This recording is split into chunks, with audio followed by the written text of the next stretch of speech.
अस्सलामुअलैकुम दोस्तों। पाकिस्तान बमुकाबला ऑस्ट्रेलिया दूसरा वनडे मैच और यहां पर दूसरे मैच के लिए कप्तान शाहीन अफरीदी ने धमाका खेज तब्दीलियां कर दी हैं।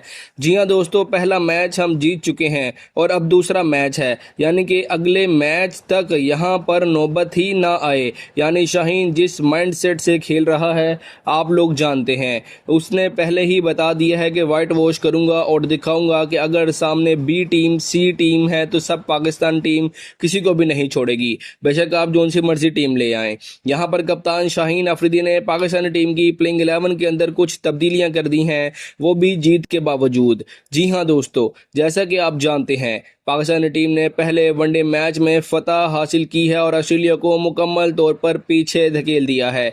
चाहे ऑस्ट्रेलिया की जो भी टीम थी, लेकिन एक तरफा शिकस्त दी गई है और मुकम्मल डोमिनेशन दिखाई गई है, ये पाकिस्तान टीम है। अगर ऑस्ट्रेलिया ने अपनी पूरी टीम नहीं भेजी तो इस तरह की शिकस्त होगी और दूसरे मैच के लिए इससे भी बड़ी कार्रवाई प्लेइंग 11 के अंदर हो चुकी है।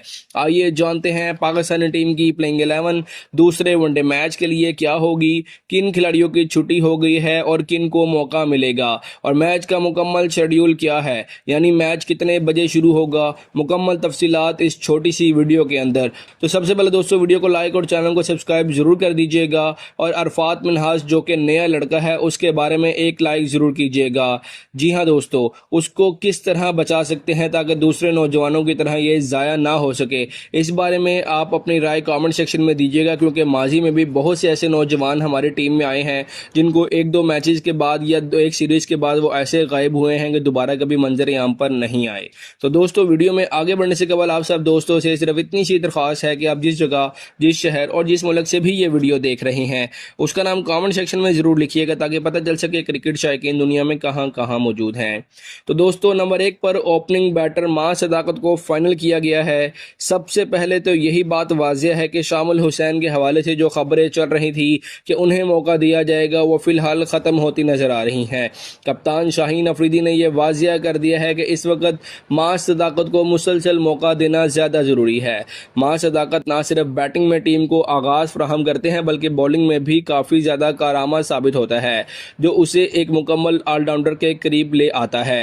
पहले मैच में अगरचे वो बड़ा स्कोर नहीं बना सका, लेकिन इसके बावजूद टीम मैनेजमेंट उस पर एतमाद बरकरार रखे हुए है। उम्मीद की जा रही है कि दूसरे मैच में वो अपनी फॉर्म वापस हासिल करेगा और अगर कारकर्दगी ना दिखा सका तो मुस्तकबिल में फिर शामिल हुसैन को मौका दिया जाएगा। इस वक्त के लिए दोस्तों फिल वक्त हमारे ओपनर मां सदाकत ही फाइनल हैं। दूसरे नंबर पर दोस्तों साहिबजादा का नाम फाइनल नजर आ रहा है। ये बात तकरीबन कंफर्म है कि वो इस वक्त पाकिस्तान की बैटिंग लाइनअप का अहम हिस्सा है। उनके बारे में यह हकीकत तस्लीम की जा चुकी है कि वो इस वक्त उनसे बेहतर ओपनर का ऑप्शन कोई मौजूद नहीं है, चाहे वो T20 हो या फिर वनडे फॉर्मेट हो। पहले मैच में उन्होंने 33 गेंदों पर 28 रन बनाए, जो मौजूदा कंडीशंस के हिसाब से एक ठीक आगाज था, क्योंकि ये बड़ी मुश्किल पिच थी। वो जारहाना अंदाज नहीं उन्होंने अपनाया, वरना वो शायद जल्दी आउट हो जाते।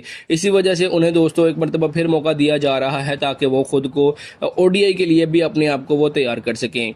नंबर 3 पर दोस्तों बाबर आजम का नाम एक बार फिर शामिल किया गया है। उनकी हालिया कारकर्दगी में वाजिया बरतरी देखी गई है और यही वजह है कि दोस्तों टीम मैनेजमेंट अभी उन्हें नज़रअंदाज करने के हक में नहीं है।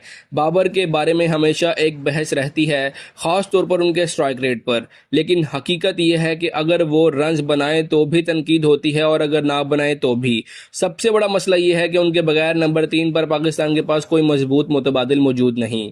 इस वक्त उनकी फॉर्म निस्बतन बेहतर है और टीम चाहती है कि वो इस तसलसल को बरकरार रखें। पहले जो उनका डाउनफॉल था वो सब ने देखा, लेकिन अब उन्हें दोबारा एतमाद दिया जा रहा है ताकि वो अपनी क्लास साबित कर सकें। नंबर 4 पर दोस्तों विकेट कीपर बैट्समैन गाजी गौरी को रखा गया है और उनके और बाबर आजम के दरमियान जो पार्टनरशिप पहले मैच में बनी थी उसने टीम को बहुत ज़्यादा मजबूत कर दिया है। गाजी गौरी के बारे में ये कहा जा रहा है कि वो उनके अंदर काफ़ी टैलेंट मौजूद है, लेकिन उन्हें मुकम्मल तौर पर मौका नहीं दिया गया।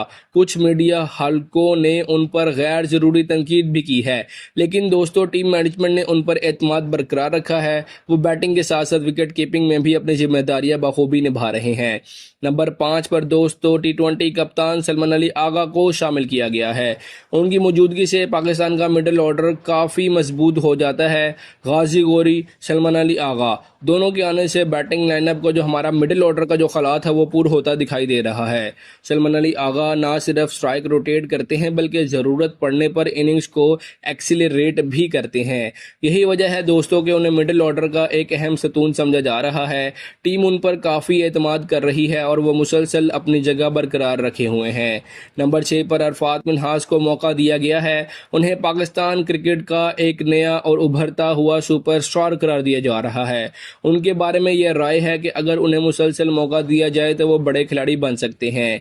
ये भी कहा जा रहा है दोस्तों कि पाकिस्तान के पास नौजवान टैलेंट मौजूद है, जैसे अब्दुल समद और साइम और इसके अलावा मिन्हास, लेकिन मसला ये है कि उन्हें मुस्तकिल मौके नहीं मिलते। अरफात मिन्हास को एक बेहतरीन ऑलराउंडर सलाहियतों के हामिल खिलाड़ी समझा जा रहा है और उनसे बड़ी उम्मीदें भी वाबस्ता हैं। उसके बाद दोस्तों अगले यानी 7वें नंबर पर अब्दुल समद को शामिल किया गया है। उनकी मौजूदगी पाकिस्तान के मिडिल ऑर्डर को मजीद गहराई देगी। अरफात मिन्हास, सलमान अली आगा और फिर हार्ड हिटर बल्लेबाज अब्दुल समद एक मजबूत मिडिल ऑर्डर यूनिट तश्कील दे रहे हैं पाकिस्तान का। अब्दुल समद एक जारहाना बैटिंग के लिए जाने जाते हैं और वो किसी भी वक्त मैच का रुख सिर्फ 6 गेंदों के ऊपर बदलने की सलाहियत रखते हैं। उनका किरदार ख़ास तौर पर आखिरी ओवर्स के अंदर बहुत ज़्यादा अहम होगा, जहां पर वो मुखालिफ टीम के ऊपर तापड़ तोड़ हमले कर कर 1-2 ओवर्स के अंदर 40-50 रन करने की सलाहियत रखते हैं। उसके बाद दोस्तों नंबर 8 पर कप्तान शाहीन शाह आफरीदी खुद मौजूद होंगे। उनके फैसलों पर इस वक्त काफ़ी बहस हो रही है, ख़ास तौर पर वो जो प्लेइंग 11 के अंदर पर्चियों को शामिल कर रहे हैं, जैसे कि शादाब खान को मुकम्मल तौर पर उनकी जो है ना वो आउट ऑफ फॉर्म है, लेकिन फिर भी उनको प्लेइंग 11 के अंदर ज़बरदस्ती घसीटा जा रहा है। हालांकि डिजर्विंग प्लेयर सुफियान मुकीम अरसे से इंतज़ार कर रहे हैं पीएसएल के अंदर टॉप विकेट टेकर रहे। आप और क्या चाहते हैं उनसे?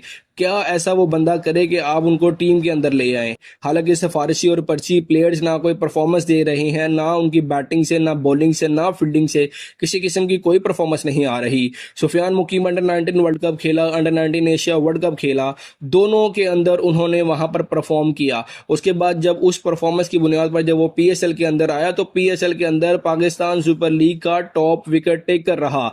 उसके बावजूद अगर आप उसको प्लेइंग 11 के अंदर नहीं लाते तो फिर तो सवालात उठेंगे। सीधी सी बात है कि आप सिर्फ पर्चियों को प्रमोट कर रहे हैं, टैलेंट को आप आगे आना ही नहीं देना चाह रहे। अरफात मिन्हास को और गाजी गोरी को जब उनको मौका दिया गया तो उन्होंने बताया कि पाकिस्तान के अंदर कितना टैलेंट मौजूद है, कमी सिर्फ इस बात की है कि उन्हें सही तरह से मौके नहीं दिए जा रहे। दोस्तों सुफियान मुकीम के हवाले से भी बात हो रही है कि उन्हें मुनासिब मौका नहीं दिया जा रहा। अब देखना यह है कि अगले मैच में कप्तान एक मरतबा फिर उनको देते हैं मौका प्लेइंग 11 में आने का या फिर नहीं।